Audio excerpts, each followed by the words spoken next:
evening, planet Earth, and welcome to a special edition of Extraordinary Year.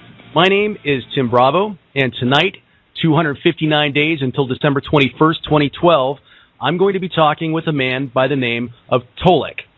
This is going to require a bit of a tightrope act. I'm going to try and keep from leaving our loyal listeners in the dust, while at the same time understanding that Tolec brings with him a considerable number of listeners who are already well acquainted with him and the work and messages of his intergalactic friends. So for the few of you out there who don't yet know of Tolec, he's a human being from our planet who just so happens to also be a contactee and representative of the Andromeda Council. That's an intergalactic governance and development body of aligned benevolent star systems and planets from both the Milky Way and Andromeda galaxies. The chaired members of the Andromeda Council comprise a total of 12 distinct representative member races from 12 different worlds. They're comprised of some third-dimensional people like us, but mostly fourth, fifth, and even some sixth-dimensional people. Think of it as a sort of intergalactic United Nations. He's been given the name Tolec, which is simply a public persona work name, by the 5 people with whom he communicates, who are stationed on the primary Andromeda Council biosphere, where many of its meetings are held. Tolec says he was first physically contacted in 1993 by his principal Andromedan contact, a commander from the planet Dakota, who took him on 3 closely clustered together but separate time travel trips via an Andromedan scout craft back in time to the 1840s to an area of rural Kentucky or West Virginia in the United States to observe a family of 4 in their day-to-day life struggles. Tolec's Andromeda Council contacts indicate they've been in touch with him by various methods since age 5. His physical Andromeda contacts ended after his 1993 time travel experience until the same commander contacted him again in September of 2010. Tolec says communication with his Andromeda Council contacts happens a number of different ways. 1, by telepathic communication. 2, through communication in the dream state. 3, in visions both in the dream state and wide awake, fully conscious. 4, through automatic writing. And 5, through interdimensional travel of his soul essence to Andromeda Council biospheres, where many council and subcommittee meetings are held. His Andromeda Council contacts indicate it currently has a number of biospheres, which are large planetoid spacecraft stationed around Earth. These biospheres are complete living and working environments. The primary Andromeda Council biosphere that he visits, and where he attends many of the Council's subcommittee and advisory board meetings, is about the size of Pluto. He says it has 26 stories, is powered by a crystalline fusion generator, has an executive staff of 15 officers, plus a crew of 50,000 and their families. Apparently, this one biosphere can hold upward of 2 million people at full capacity. Tolec, welcome to the show, brother.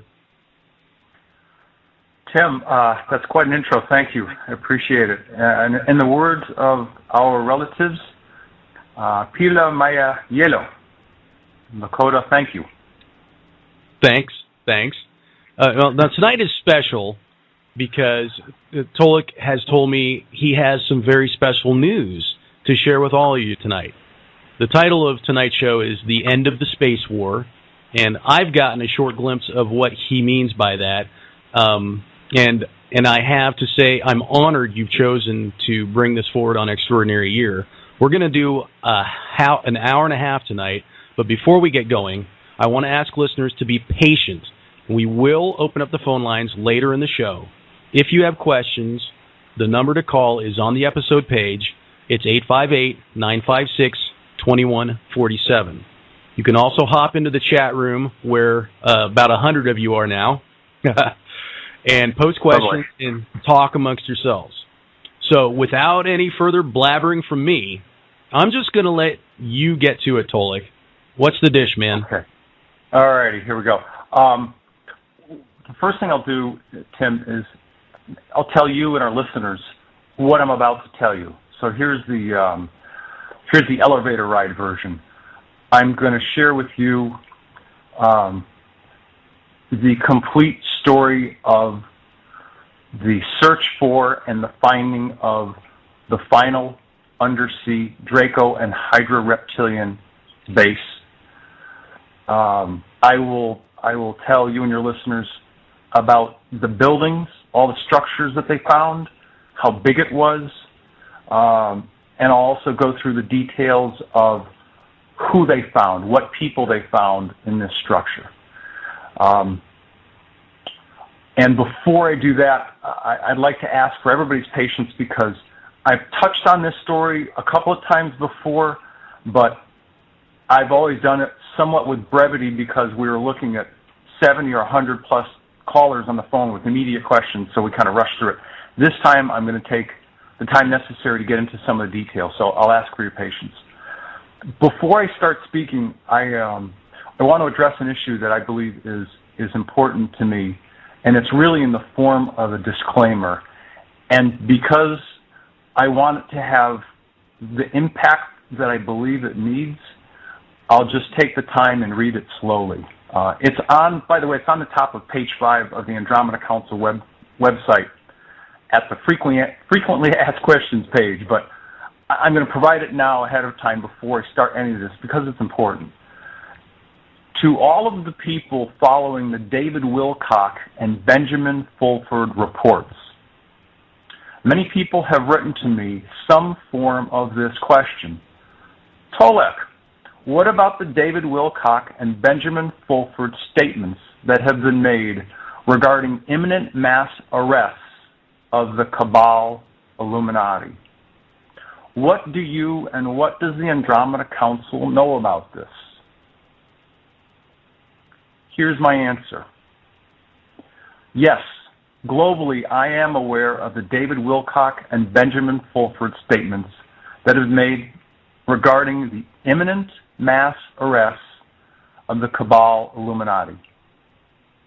But this is as much as I know.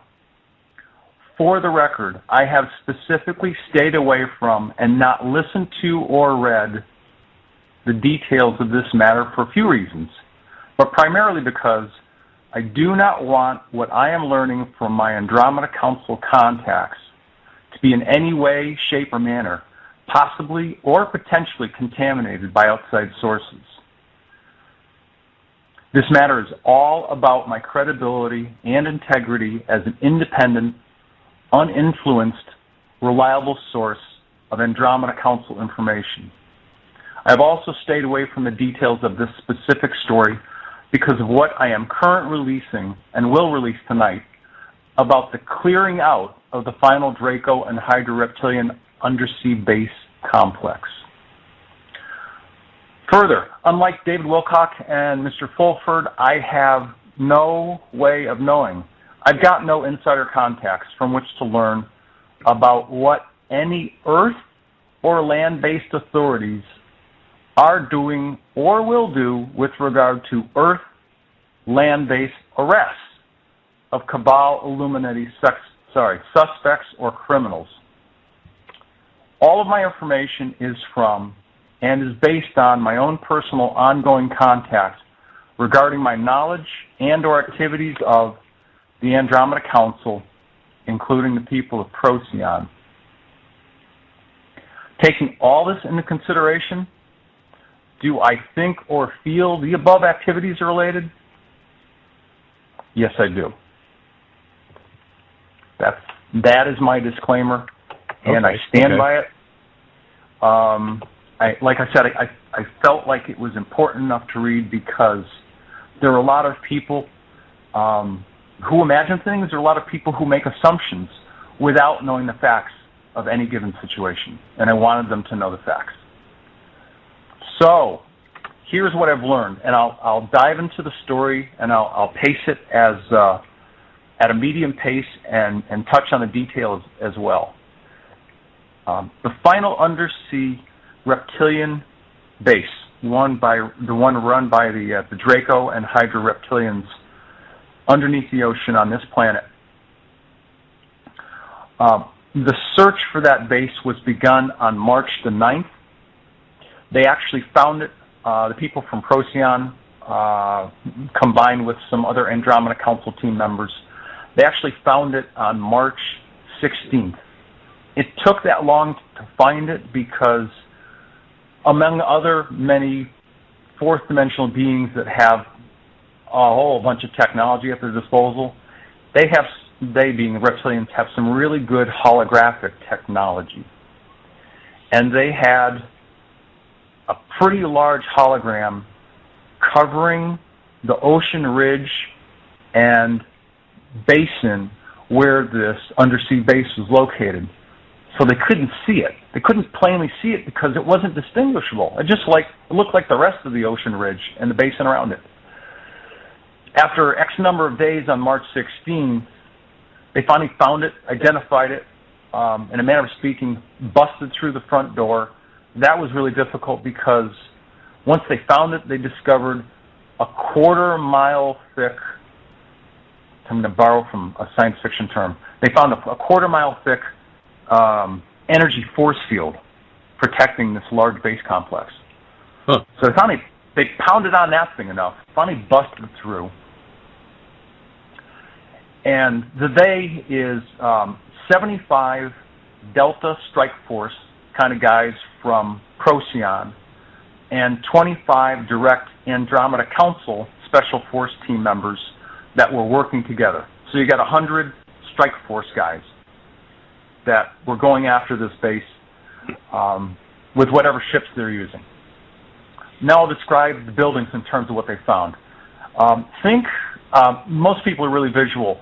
Think of, in the old West, a wagon wheel. So you have a large hub with spokes.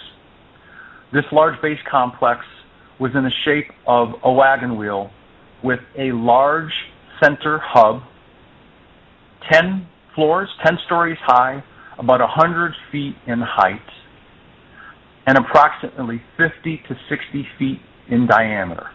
Now, before I continue, I'm going to qualify all of this by saying, how do I know all of these details? Well, the answer is, as I talk to the commander, he and I are talking telepathically, mind to mind, my mind, his mind to my mind. Simultaneously, he's also showing me the images of what they found, of what these guys saw as they were breaking into this base.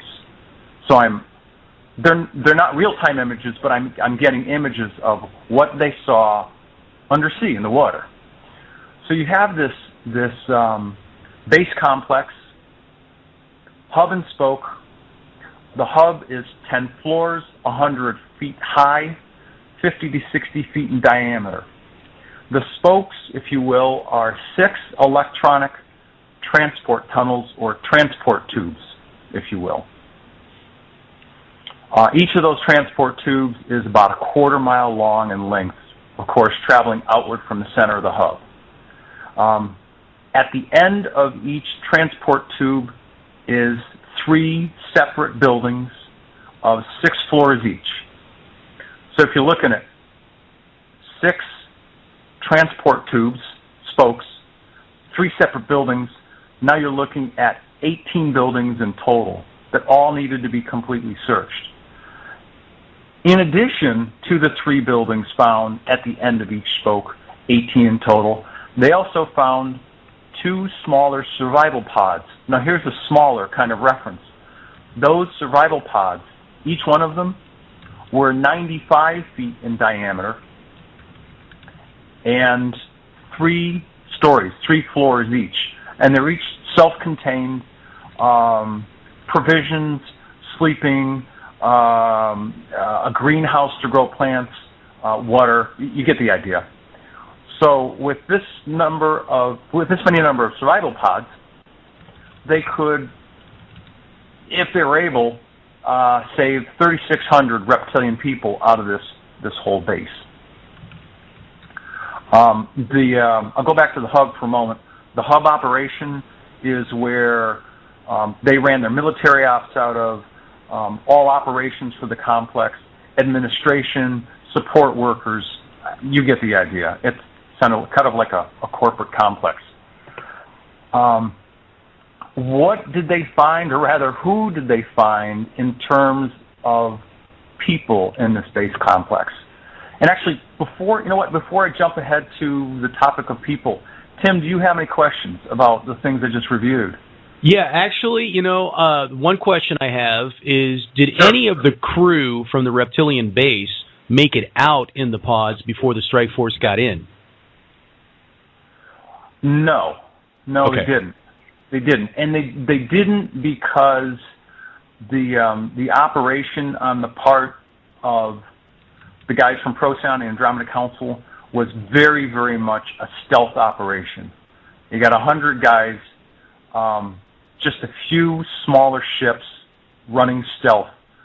Very, very, very stealth operation, and the reason is because, well, there's a few reasons. One is this was the very last Draco and Hydra Reptilian run undersea base on the planet.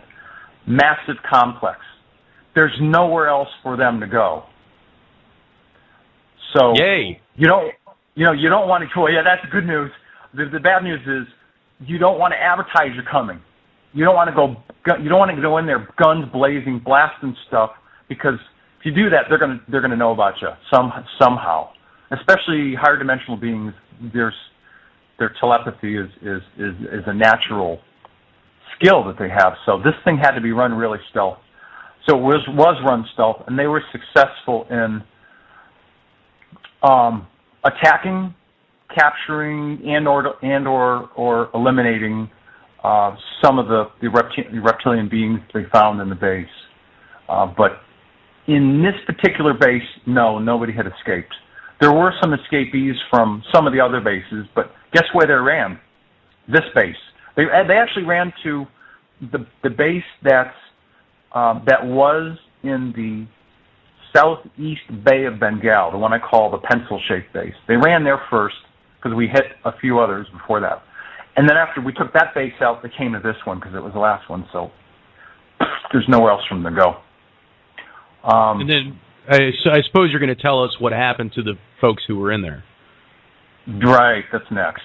Okay. I can tell you, yeah. All right, here we go. Numbers.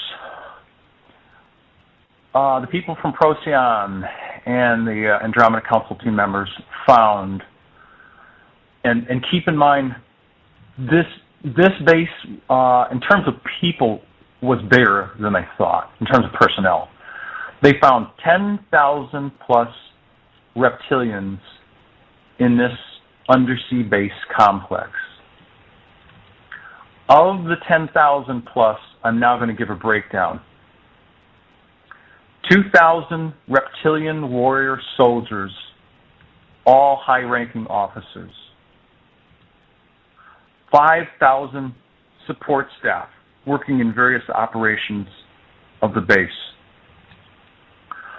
3,000 combined Cabal Illuminati top key officials, middle management, administrators, and lower-end soldiers. 2,000 of these 3,000 Cabal and Illuminati were genetically blended and created reptilian-human hybrids. Now, I'm going to stop for a moment and at least describe this. I'll give the elevator ride version of this. I'll just speak for myself. When I speak of reptilian-human hybrids, I'm talking about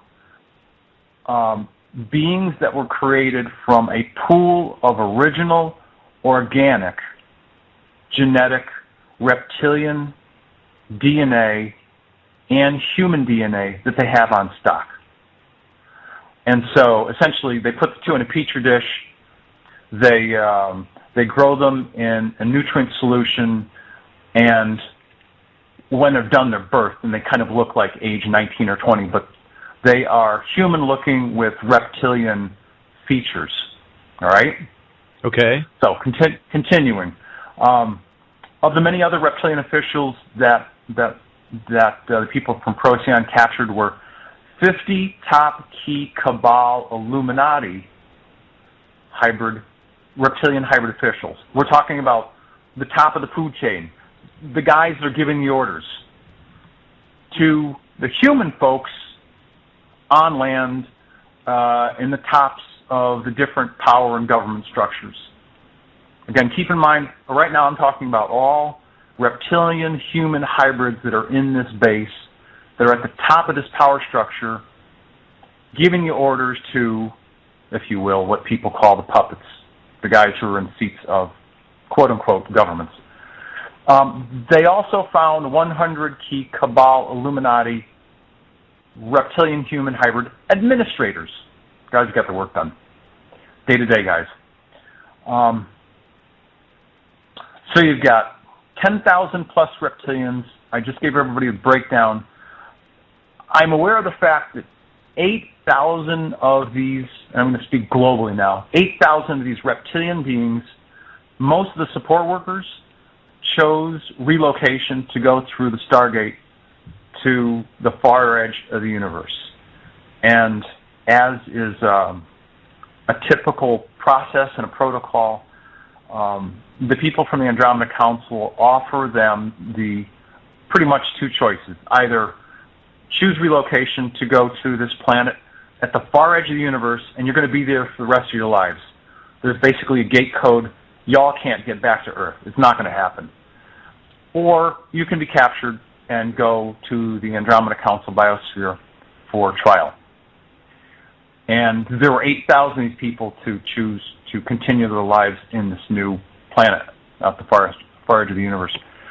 So you're saying that 8,000 of the 10,000 chose to just go ahead and be flung out into the far reaches of the cosmos rather than be tried. Right, and these 8,000 of them, sorry, these 8,000 of them, they were mostly support workers. Okay, operations guys that work at their station every single day, admin guys, engineers, scientists, guys that work for a living, if you will. The majority of the 2,000 plus that got transferred to the Andromeda Council biosphere were the high-level officers, military officers, and high-level Cabal and Illuminati officials. Those are the guys that are, the most arrogant, are used to having the most power. And of those people at the top, two were reptilian officers, what we on Earth would call one being a 5-star general and the other being a 2-star general. And again, the majority of these reptilian warrior soldiers, both the officers as well as Cabal Illuminati officials, reptilian human hybrid mixed, they are being held right now in the primary Andromeda Council biosphere for military debriefing and trial. And I'm pretty much going to read a statement. The commander of the primary Andromeda Council biosphere said, "We of the Andromeda Council are providing this assistance to put them through the Council's judicial system until the until the Joint Earth Council is established and a war crimes I'm doing good. A war crimes tribunal. A war crimes tribunal is established within that body that can try beings like these who have committed multiple atrocities against the people of Earth." So those 2,000 plus reptilian, Draco and Hydra reptilian military officers, as well as Cabal Illuminati officials, are up in the biosphere in lockdown awaiting trial. Now, I've got another section to address regarding people, but before I do that, do you have any questions given all the stuff I just covered?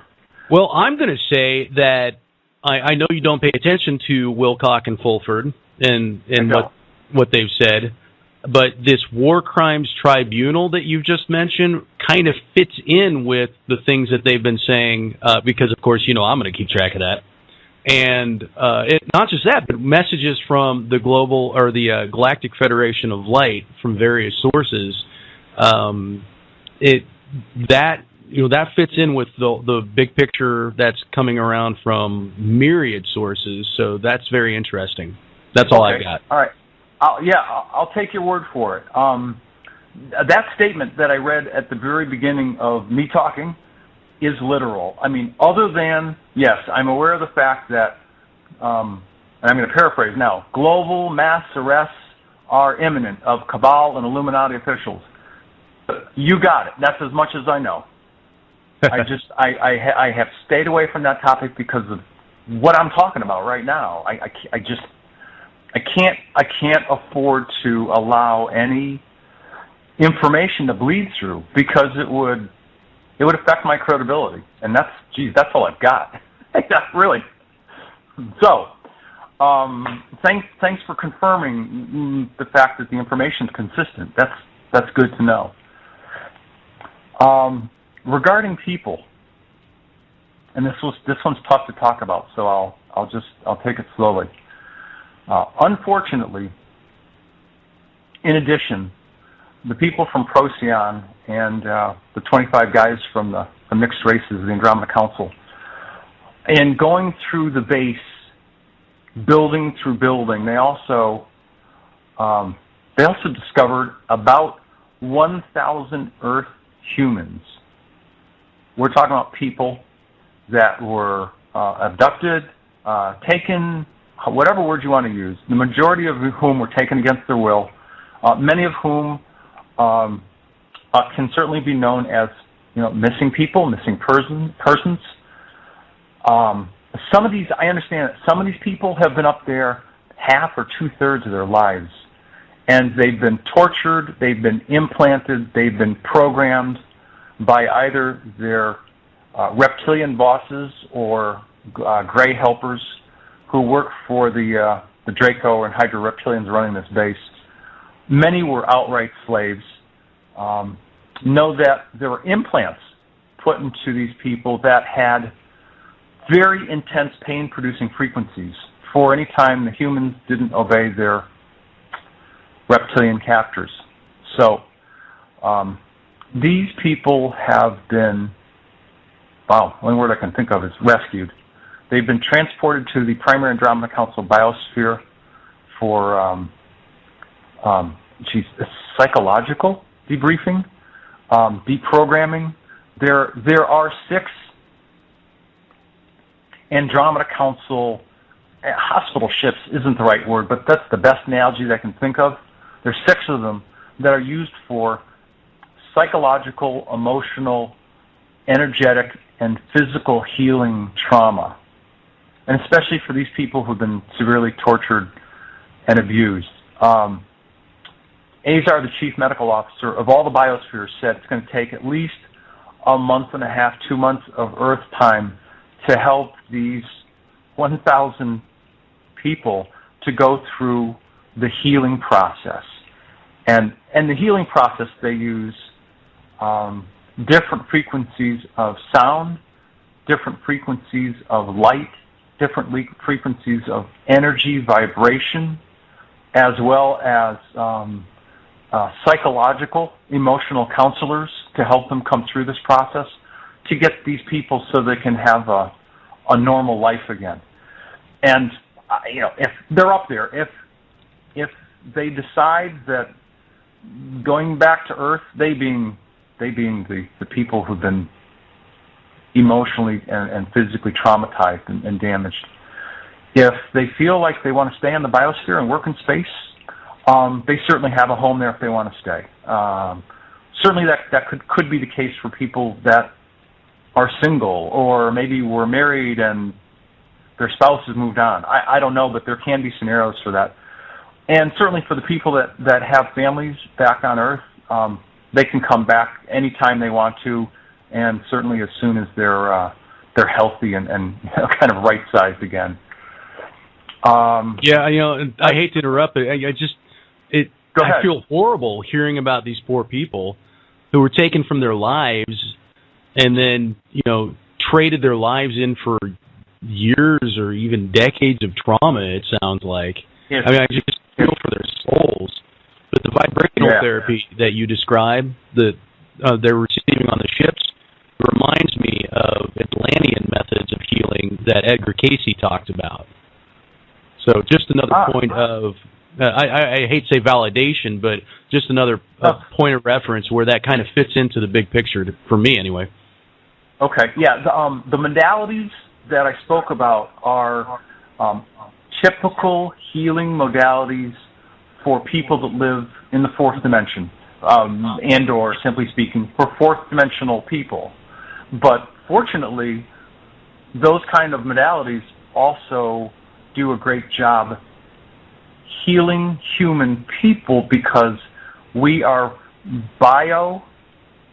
etheric, biological beings as well that have we have an electrical signals running through us. And when you think about the kind of torture and abuse that happened, that abuse, I didn't get specific about this, but those implants are in the brain. They're actually in the human brain. So you've got some serious damage to the human, and I'm not at all a scientist, but the human brain circuitry, as well as emotional damage. So there's all sorts of ways that energetic sound, light, and frequency healing can be of benefit. And of course, they also have three-dimensional healing technologies that we don't have here down on Earth. And if we don't see them in the hospitals, that's for sure. I'm ready to move on to one final part of what they found in the base. But if you have any more questions about any of the people they found, reptilian and human, go ahead and jump in and ask. I don't, personally. Okay. And if anybody else out there does have questions along those lines, maybe we can get them in when we do open up the phone lines. Yes. Yep. Okay. In the last few days, I'm going to back up for a moment. So they start looking for the base on March 9th. They finally find it and break through on March 16th. They go through each of the buildings, hand-to-hand combat, weapons fire, three-dimensional bodies, of course, are killed in the process. I will say that of the team of 100 from the Andromeda Council, 10 guys took injuries, and they were transported to the biosphere for whatever healing was needed. They're okay. They're doing fine. So there were no death casualties, but 10 guys got injured, so that was good. In the latter days, 25th, 6th, 7th, somewhere through there, they were getting to, now again, I'm going to refer everybody to this base complex as a wagon wheel with a hub. Also think of it as a round clock face. There would also be radial spokes, radial spokes going all around this thing. And somewhere between radial spokes, I'm speaking metaphorically, but people will get it, between like 9 and 11 o'clock, they're going, 3 buildings, 2 pods, 3 buildings, 2 pods, 3 buildings, 2 pods, 3 buildings, 2 pods. Hey, wait a second. What's this one building hanging out here? And that was kind of an attachment in between. It was off of radial transport tube number 9, between 9 and 11. There was this one building that they found, and I want people to think of it sort of essentially as like a round circular warehouse and hangar, scoutcraft hangar. It was also, to speak in Earth terms, it was a repair shop. It was a repair shop for engine work. Size-wise, think of it like the size of a large commercial or Air Force jet hangar bay, but round, because scoutcrafts are predominantly round. So they find scoutcrafts. They also find 30 nuclear fusion generators. And the guys that are the engineers of this bunch look at each other and they go, oh, geez. So they find 30 nuclear fusion generators, all operable. There were 3 different sizes, large, medium, and small. There were 5 large ones that were used to power the various buildings throughout the base complex. There were 10 medium-sized ones for city-size starships. We're talking big ships. Okay. And 15 smaller replacement generators for Reptilian scout craft. Now, of course, these nuclear fusion generators, these power systems, they're self-contained, but they're still highly radioactive and dangerous. And this is the part that gave me, I got the shivers when the commander of the biosphere was telling me this part. He says, if they had just gone in there, guns blazing, and blown this complex up, he said, if they were to collectively explode these generators, he said it would have caused a complete collapse to the whole eastern seaboard. It would not have been a good thing at all. And something needed to be done. Yeah, it needed to be done. It needed to be done carefully.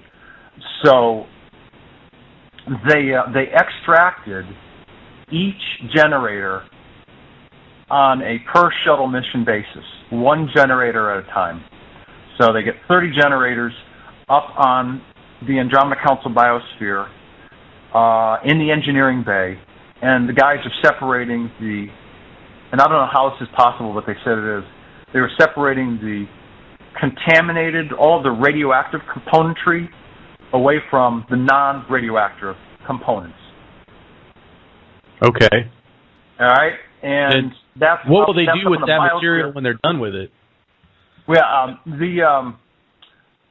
the radioactive material, they have a way of cleanly destroying. Quite honestly, I didn't ask exactly what that is, but since their technology is way ahead of ours, they didn't have any problem with dealing with it up in space. They didn't want to risk dealing with it down in the ocean and causing either a really serious catastrophic explosion or nuclear radiation leakage all over the place. So they get the our ecology is challenged enough. And we don't need the reptilians fusion technology messing up the oceans. We got BP. No. Yeah, it's bad enough. So they get to finish that process. They get all 30 fusion generators out of there, and then they get out there, for lack of a better word, because I don't know what they call them, but they get out their version of a Geiger counter, and it's like this thing's going off, and I'm like, oh brother. So they had to clean up the mess and collect whatever radioactive stuff was laying around, contain it, ship that out. They neutralized the whole area because they have a process to do that. So they neutralized that whole hangar base. So now there's no radioactivity in that whole building. And the whole base complex is shut down, empty, kaput, unfinished, everything but destroyed. And sometime in the near future, I don't know exactly when, but sometime in the near future, they are going to, they being the people of the Andromeda Council, they are going to coincide the destruction of the base with a pretty significant cosmic event. And all it's told me is that the cosmic event that will happen on this planet will be so unique and so out of the norm that people are used to, that they're going to know something's up. They're going to know something is definitely different. The other thing that they'll do is once that base is destroyed, they're going to follow through as promised and manifest an 8 to 10 foot crystal blue sphere. Some people call them light balls of energy. Other people call them orbs. But it will be viewable from out in the ocean and off of a coastline. So that is the whole story. And before anybody asks, I'm just going to say this up front. The nature of this base, the sensitive nature of this base in terms of its size, what they found, who they found, but more specifically, its location is of such strategic nature. I can't say it, and I won't say it, and I'm not going to identify the location of this base. There goes my next question. yeah. And if people ask me questions, I'm going to warmly and kindly say, I can't answer you, no comment. I just can't. I can't, Can you I won't. be more specific about the cosmic events? Like, is there something that people can watch for? Okay. It will be, I can say this, it will be an earthquake event. Oh. It will be an earthquake event, but it will be so out of the norm of what people expect. People are going to go, huh? Okay. That here? How? That's the kind of, I'm speaking kind of off the cuff, but that's the kind of response that people are going to have. And apparently it's, because a lot of this that they give me, they're looking down the timeline, so they've already seen what happened, and they said, this is how people are going to respond. It's going to be this sort of incredulous, this doesn't make any sense. It just, we don't get it. Something's going on here. That will be the collective response, and of course, then there will be the sphere, the orb that will be kind of hovering over the water for a few hours, and then they'll make it go away. But that's the whole report. I'm happy to take questions from you or anybody else about anything that I know, but I won't talk about the location. Ain't going to do it. That's fine. So, that's fine. Onward. Well, and I encourage everybody out there listening to, if you're on the coast, for the love of all that is divine, make sure you've got a camcorder or a phone that'll record video or at least good pictures handy, because it might be you who gets to see that orb. And as their indication, looking down the timeline, not only is that orb going to be there, but that visuals of this will reach the world. I think that if visuals of the orb reach the world, it'll be because people are doing the same thing they're doing today. I'm Janet or I'm Phil. Hey, look, I've got my video camera. Look, what is that up in the sky? And then it gets posted to YouTube or somewhere on the web, and it gets circulated around the world. Whether you're in I don't know, Brazil or Russia or the U.S. or Canada or Puerto Rico or anywhere. I mean, people have such access to the web and YouTube these days. It's amazing how fast stuff gets posted. But that's likely how people would get global access to the look of this crystal blue orb.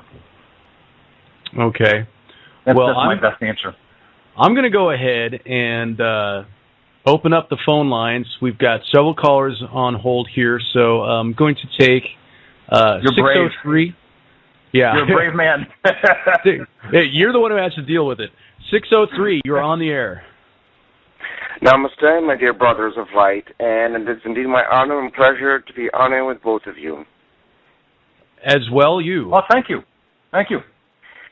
Yeah. Now, those of us, as you know, that are conscious starseeds, that are aware of some of our high dimensional aspects that are working on the ships and so forth, when do you see those of us that are other conscious starseeds that are receiving our training in our dream state, that are coming more into our conscious awareness, stepping up to the plate for the next step in our work with the collective humanity in a far more direct and respected way with our galactic family and, of course, our own higher dimensional aspects of our own soul's expression that are working on the ships? Wow. Thanks. That's a really good question. And quite honestly, it's a question I haven't been asked before. Right now, the only way I have the ability to answer it is the following. Sometime this spring, 3 people, Ambassador Tonka, who's the ambassador to the U.S., but more specifically to all of the Native American people west of the Mississippi River in the U.S., Diplomat Maka Nihiwe, and Vice Chairwoman Tanya, they will sometime this spring, they will start to speak around the globe to let people of Earth know when the people from the 4 planets of the Andromeda Council will start visiting. That's about, now what I just said is about acknowledging who we are, what our future is going to look like, how the rest of this transition is going to unfold. But, you know, in terms of us becoming 4th dimensional people, ergo etheric people, that event, I've told, is only going to happen on January 2014. Now, I am only able to speak for what I know and what I've learned from my contacts with the Andromeda Council.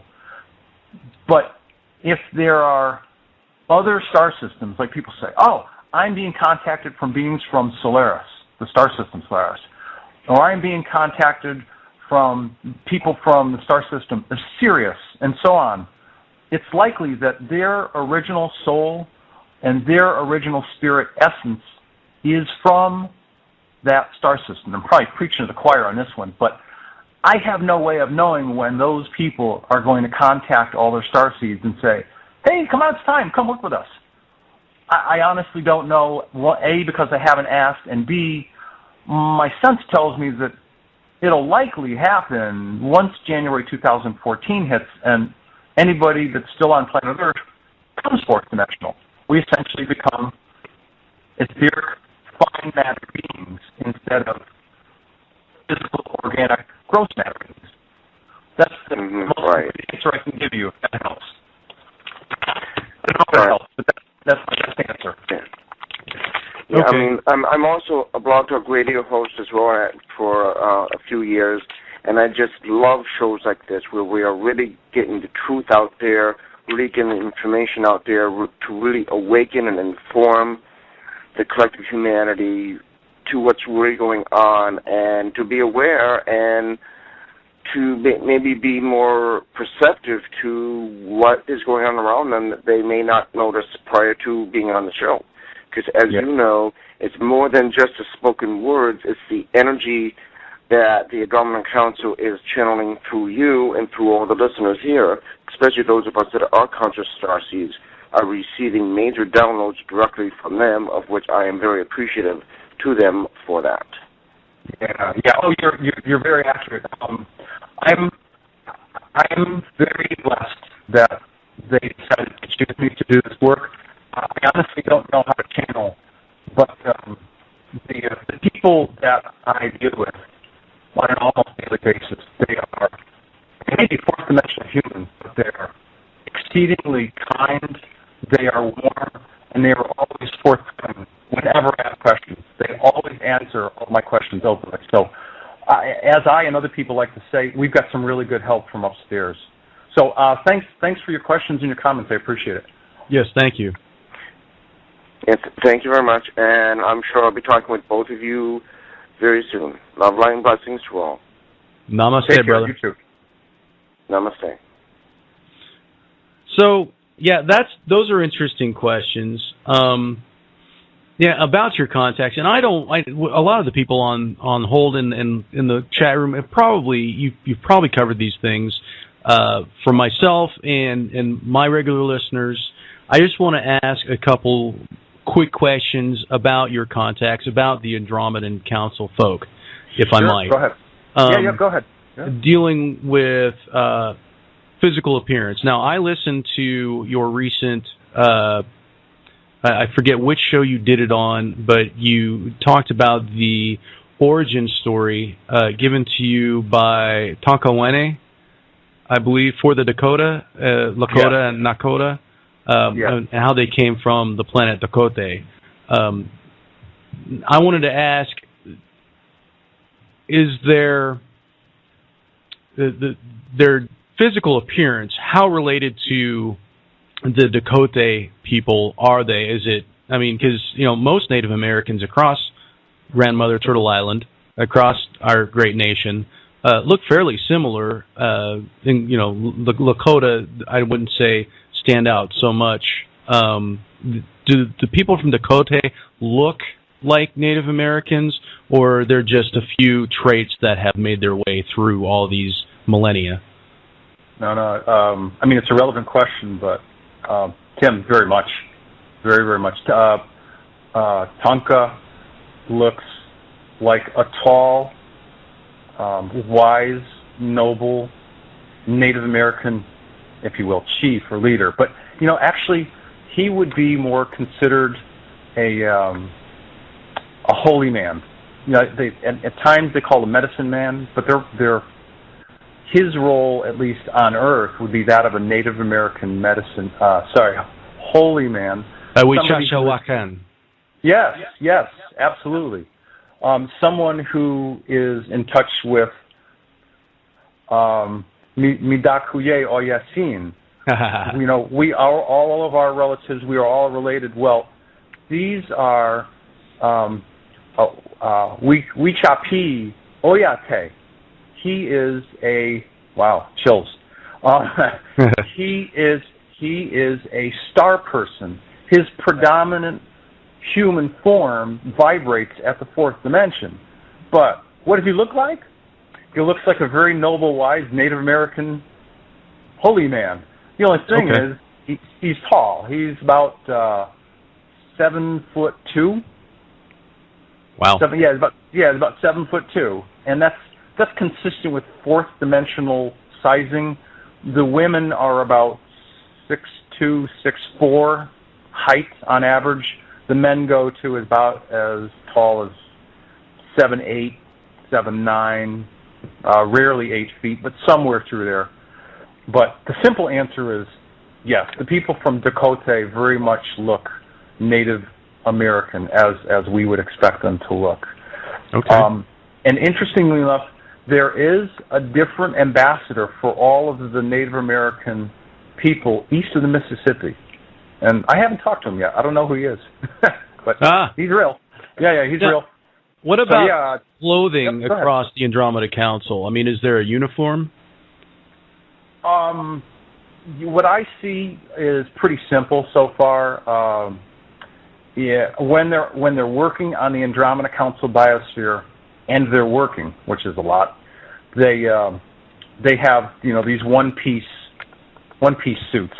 They're not exciting at all. But do they have casual clothes that they slip into after work? Yeah, they sure do. Yep. Okay. Yep. But when they're working, they have these one piece suits. Anybody watching any of the sci-fi shows, anywhere from Stargate to Star Trek, they would all be familiar with these one-piece outer space work suits. Okay, yeah. I'm getting a visual.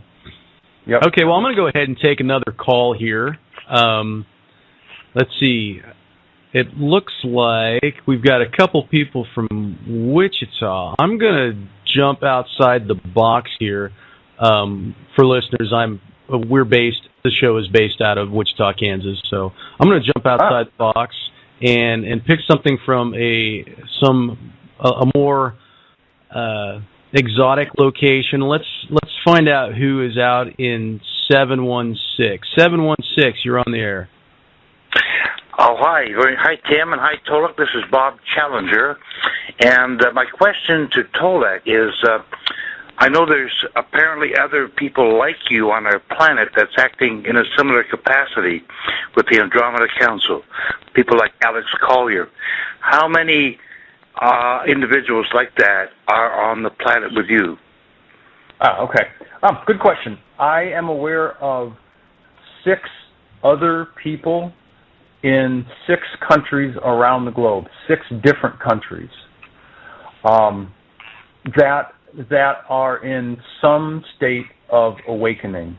They may be awakened to the degree that they're aware of extraterrestrial people, Andromeda people, interdimensional people, but so far they haven't connected the dots yet to understand that they can, and sometime in the future will be able to work in the same kind of capacity that I am. So at least 6 others in different countries. Thank you. Oh, you're welcome. My pleasure. Yeah, that was a good question, Bob. That was easy. Okay, so I'm going to go to 913. That's kind of close to home. 913, you're on the air. Hello? Hello. Oh, hi. I didn't mean to ask a question. I was just listening in. Oh, okay. Well, did you have something off the top of your head?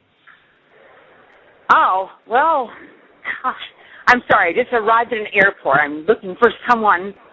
I didn't mean to get in here. Well, that's fine. Well, thank you for listening in, and we'll move along.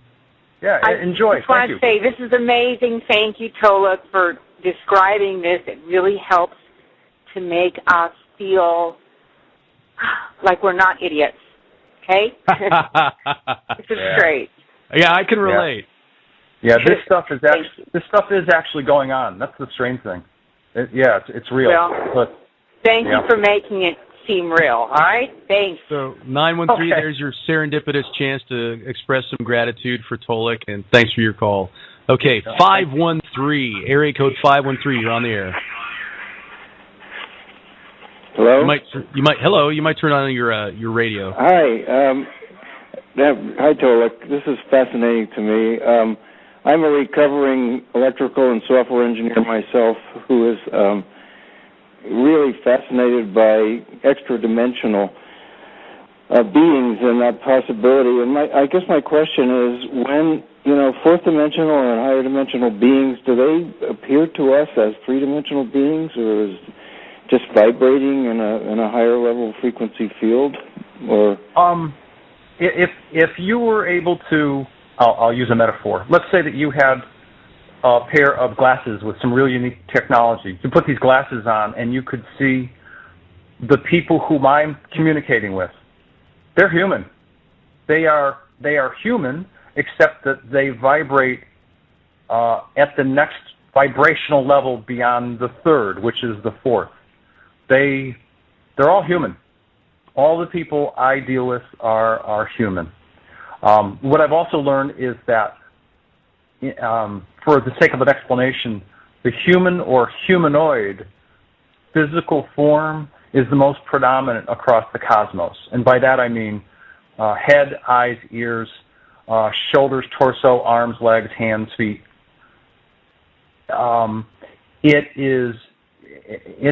It's a genesis life form that, from what I understand, not only comes from human seed, but also comes from others as well. Like, as an example, reptilian. Reptilians have a head, and they have eyes and ears and arms and legs, and so. But the guys I talk to, they're human. They, if they were walking down the street and 5'8" or 6'2", you'd just say, "Oh wow, what a good-looking Native American guy." That's about the only thing you'd think. Well, that's my answer. We've got an international call. I'm not quite sure how to call this out, but I'm guessing country code 5. You're on the air, our international caller. You're our only one, so if you're international and you're listening, you're on the air. Yeah, hello? Yeah, from Brazil. From Brazil? Well, thanks for listening in tonight. What, you have a question? I'm quite of a fan. So, first of all, sorry for my ESL English, okay? No problema, hermano. Well, I'd like to know from Tolec, which I'm very honored to chat. As far as I know, we are 25 billion souls on planet Earth, and only 7 billion souls incarnated. So in this big shift that we are about to have in this next couple of years, what's about to happen to this other 18 billion guys that surround us in different levels of frequencies?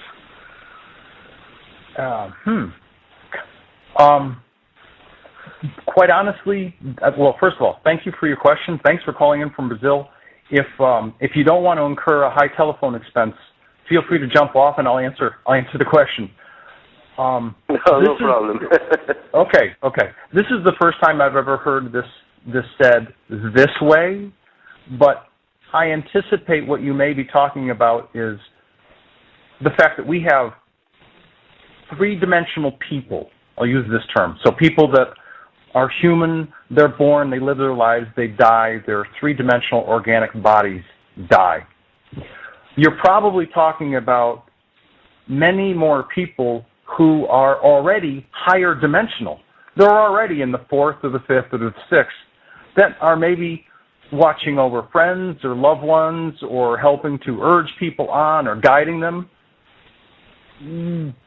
Those people are going to evolve at whatever pace they're going to evolve at. I have no way of knowing how each person will evolve and when they choose to go to the fifth or when they choose to go to the sixth or the seventh.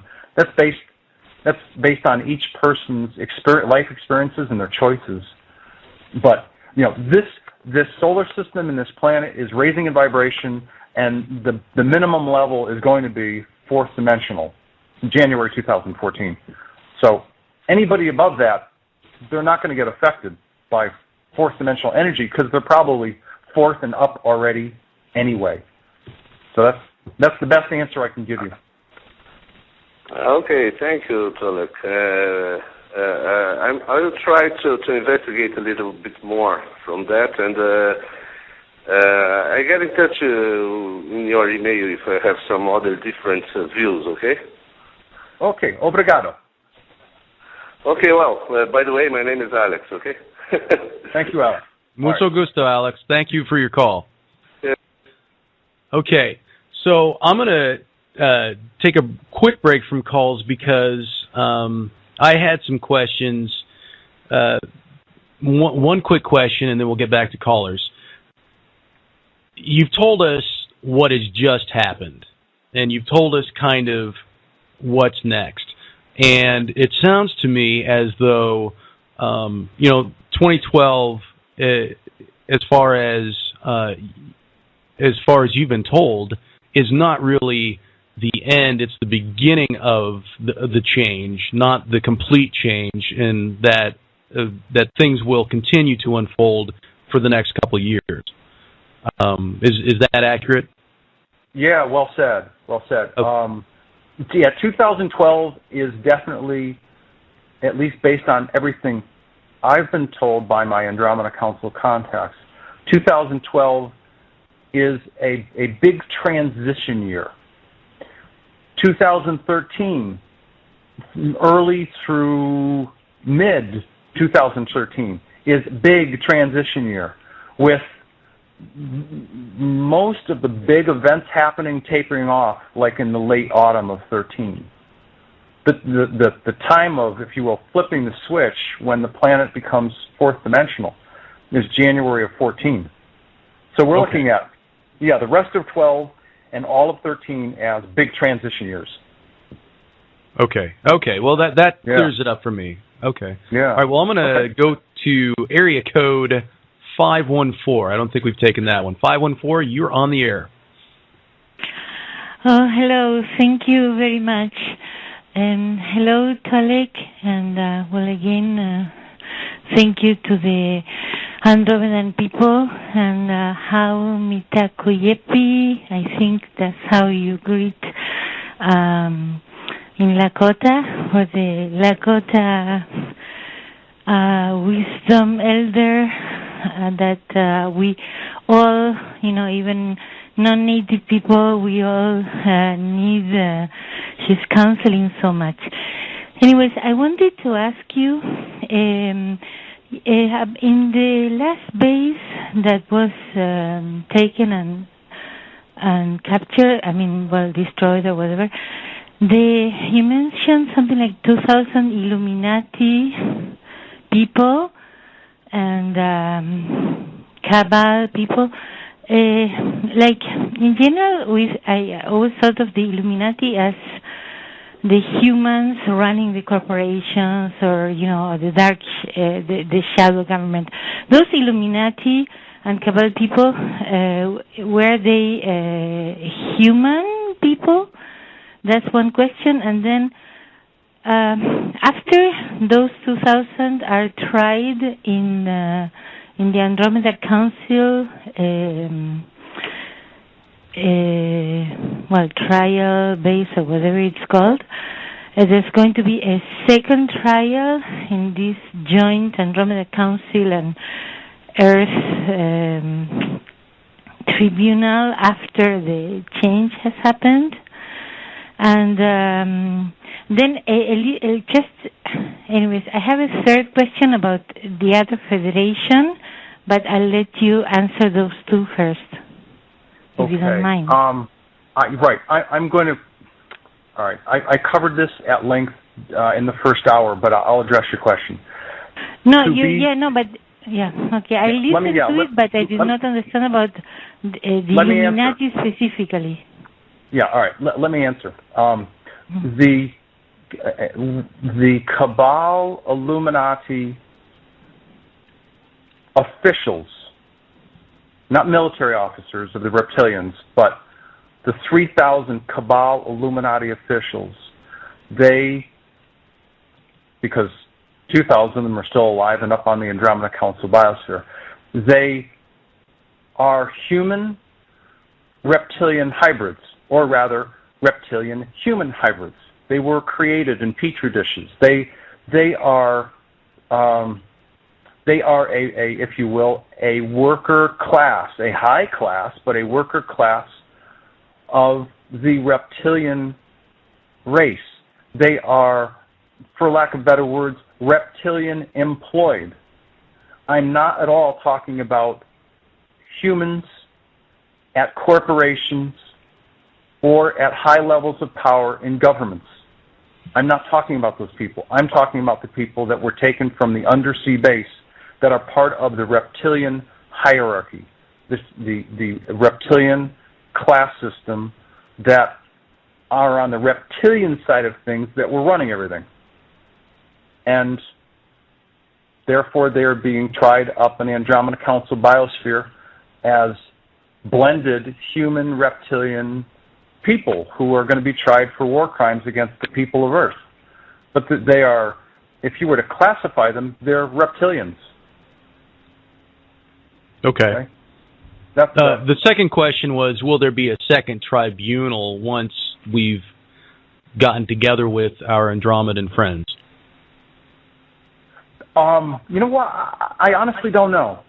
And I don't know because a lot of this information, it's very much like the way I live my life. I'm dealing with information that's coming in either 1 hour at a time or 1 day at a time. So I'm not looking that far into the future, but I do know that sometime in the not-too-distant future, after the Earth changes, there will be, if you will, an extended hand of friendship, and the Earth will be able to form its own joint Earth Council.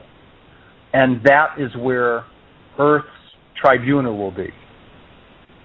And the justice needs to be ours, so I don't know that, I mean... That's right.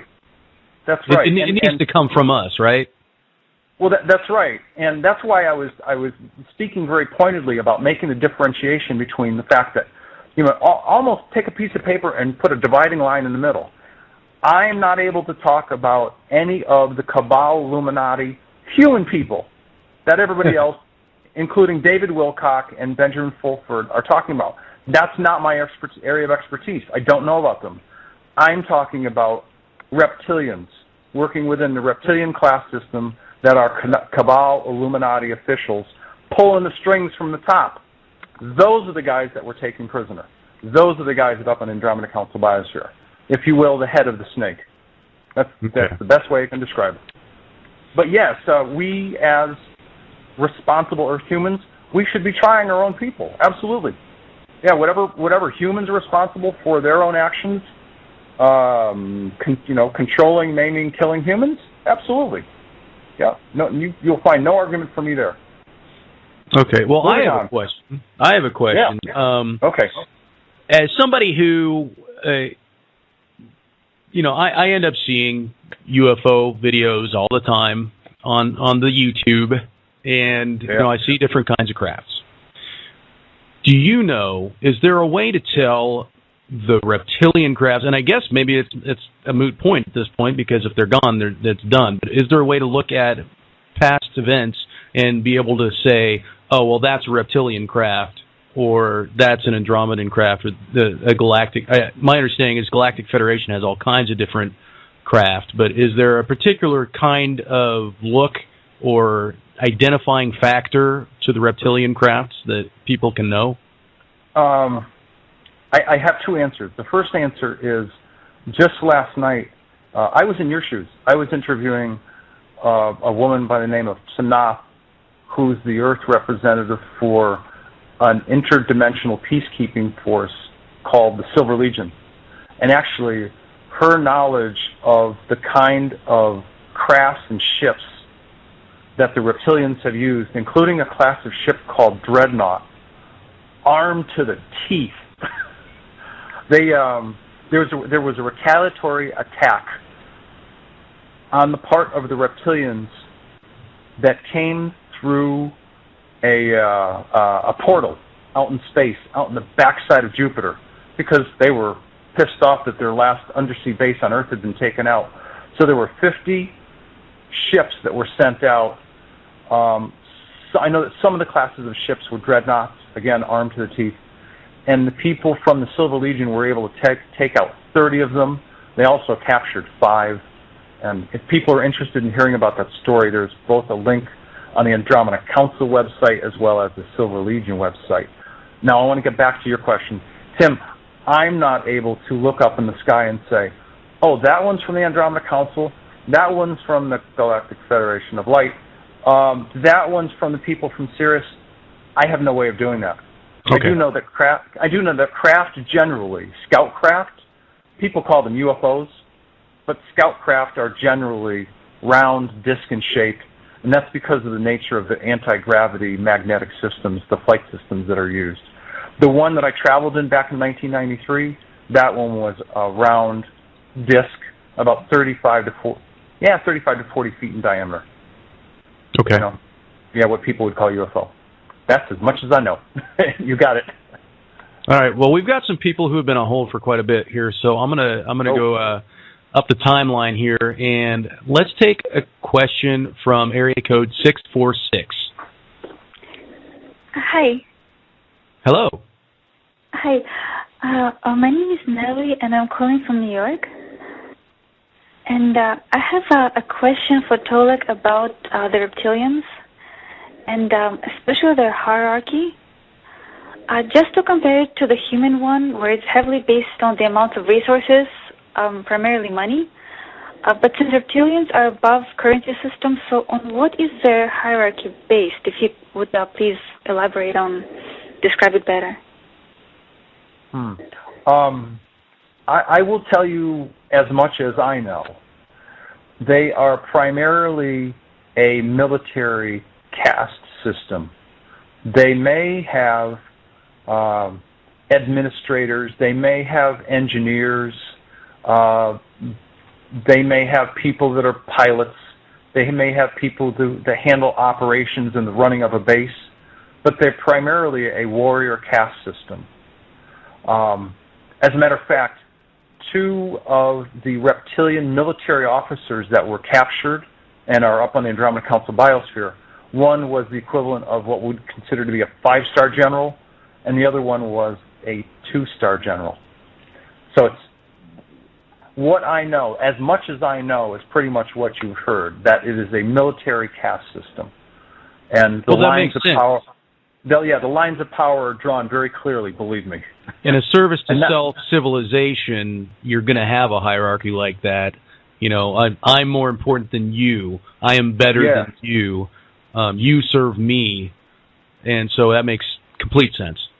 Yeah, as a matter of fact, as long as we're on this topic, there was a general that was taken out.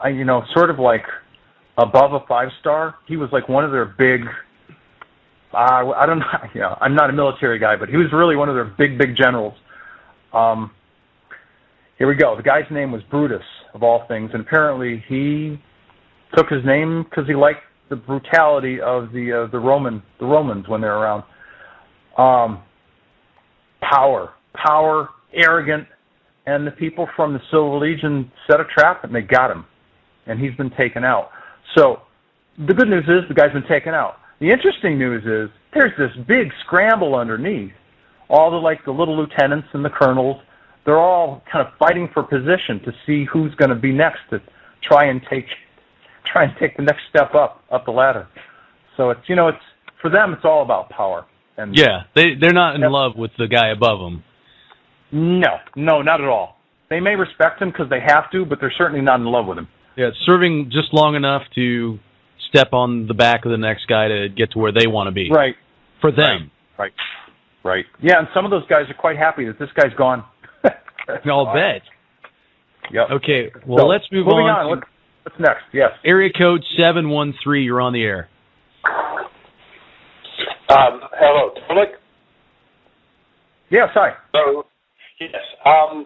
The question I have is, one is, do you have a sense of the timeline of what you believe will be happening, let's just say in the next 18 months? There's no way I can go that far out, other than globally what I've reviewed on the first page of the Andromeda Council website. But if you can be more specific, I'll tell you what I know. Well, when do you envision that the people from the council will be having appearances? I know that it's not going to be in large cities. And right. Well, what will increase your chances of being able to meet them in person? So, yeah. Sure. I can address this. This answer has two parts. The first answer is, as I touched on earlier, there are three people who will be the, if you will, advanced goodwill and liaison team. Ambassador Tanka Wene, Diplomat Maka Nahiwe, and Andromeda Council Vice Chairwoman Tanya Paike. Those three people will act as a goodwill and liaison team to travel around the globe, United States first, Canada second, and then a whole bunch of countries, informing people to let them know what to expect and relatively when regarding the people from the four different Andromeda Council races of Ventura, Tolec, Nicote, and Retol. So the three people, the Goodwill team, will come first as the advanced team to give everybody the heads up. Hey, listen, this is what's coming from our people. This is what you can expect to learn. I expect them to start traveling and meeting with people sometime this spring as we know it, based on Northern Hemisphere understanding of springtime. Don't try to pin me down exactly to when, because I don't know. I don't know, but I know that they're going to do it, and it's likely to happen this spring. Why? Because this last base has been taken out. It has been cleared out, cleaned out, shut down, and there is now no longer any large-scale risk of any large number of reptilians going after people, including the people from the Andromeda Council. So that's my complete answer on that topic. Okay. Moving on. We have one of our loyal listeners who just happens to be my lovely wife, Monica, who's listening in. She has a question for you, and so this is going to be one of the questions that comes from someone who's not as familiar with your work as a lot of the people who are called in the chat room. Okay. Monica, you had a question for Tolec? Hello? Well, maybe she decided... Sorry, I had my phone muted. Oh, there she is. Okay. Hi, Monica. Hello. Hello. I'm nice just curious because I know a lot of your work through my husband as of recent things that are happening, but I was just curious as I'm sitting here listening and watching the chat room, how you were selected to be part of this council. Good question. It has a couple of answers. I'll take them one at a time.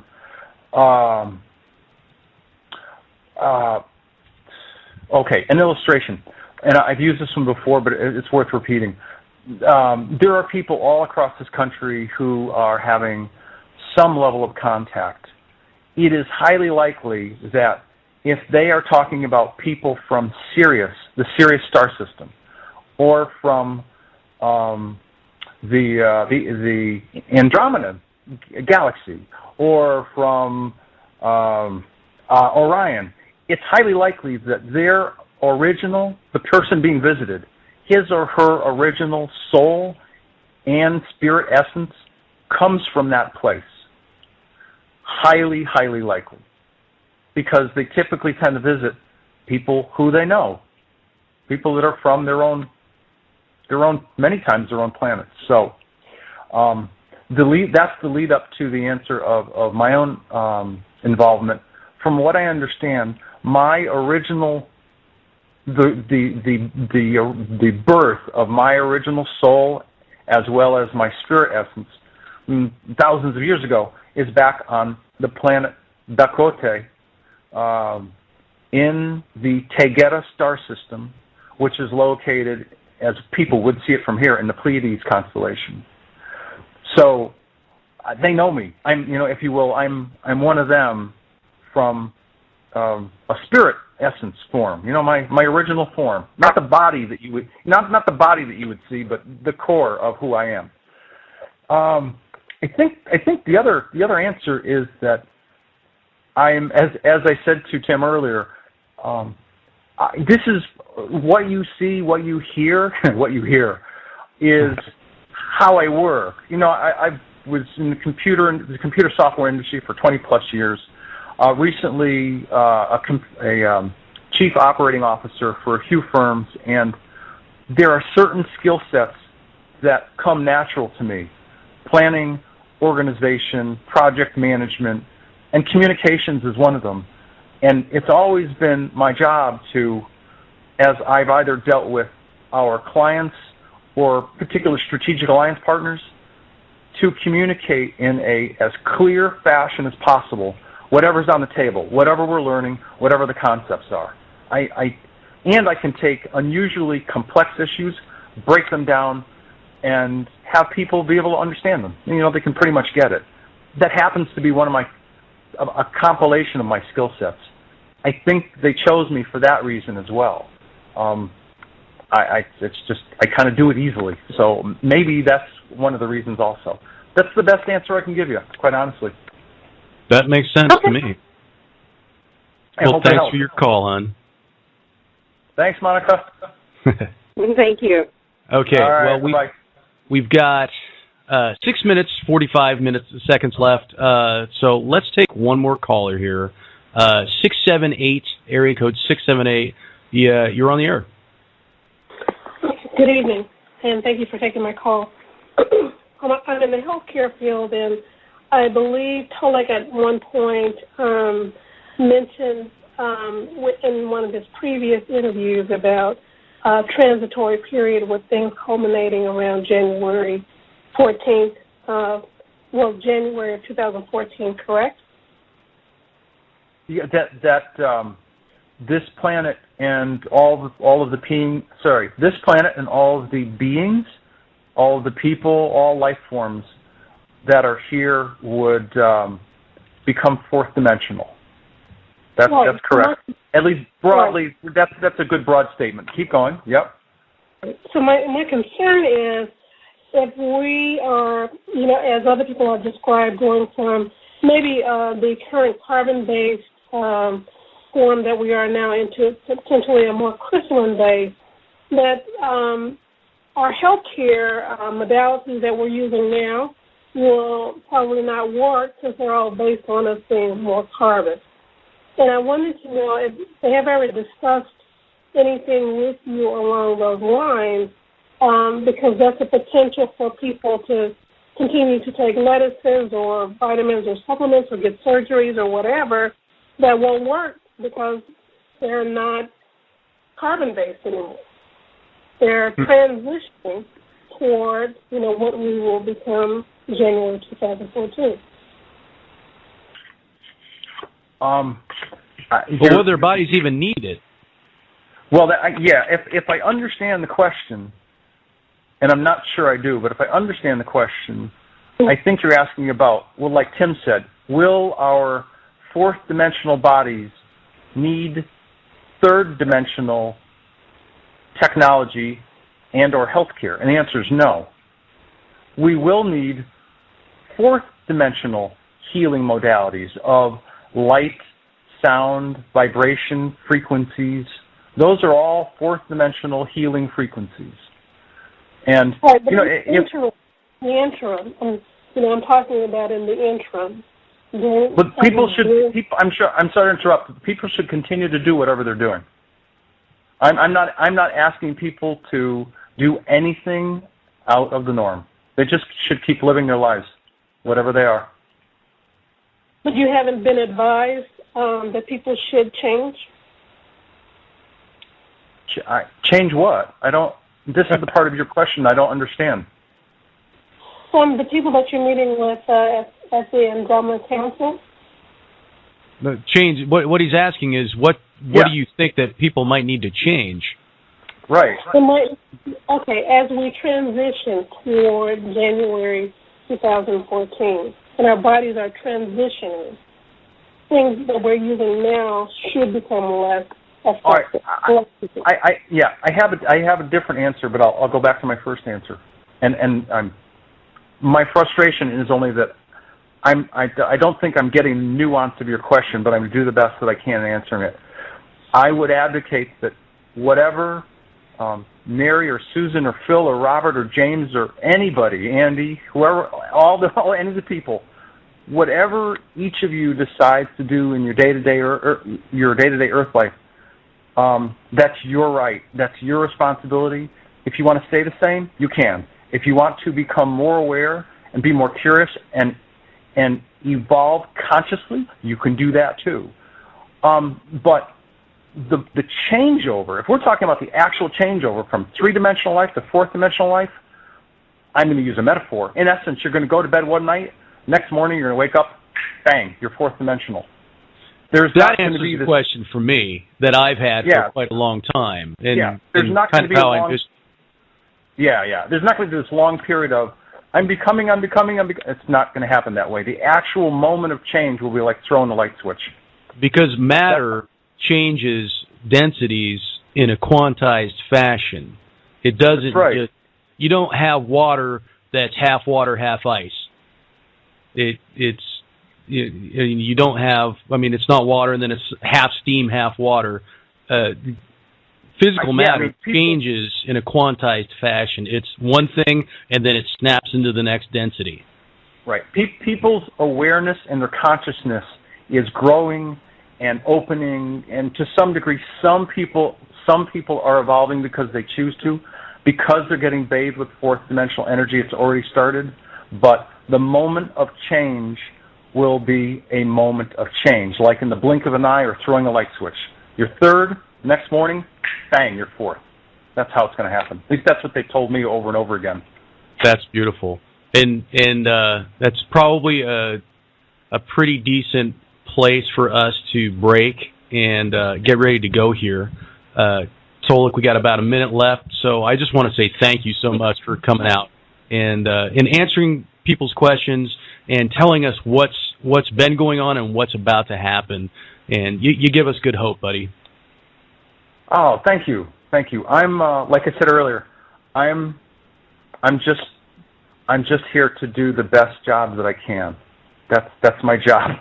And you're doing it. That's all I'm trying to do is do the best job that I can and provide as accurate and clear answers as possible. And when I don't know something, I'll tell people that, and that's it's okay. It's all right because I don't have all the answers. It's good for people to do their own research, absolutely. But I'm happy to help. I'm absolutely happy to help. Well, thank you. You bless us with your work. Check out Tolec at andromedacouncil.com. You can reach us at facebook.com/extraordinaryyear, one word. That's facebook.com/extraordinaryyear. Go like us. Thanks for listening to the show, everybody. It was a really good episode. I'm really happy Tolec could be with us. Thank you very much. Tim, thank you. Take care.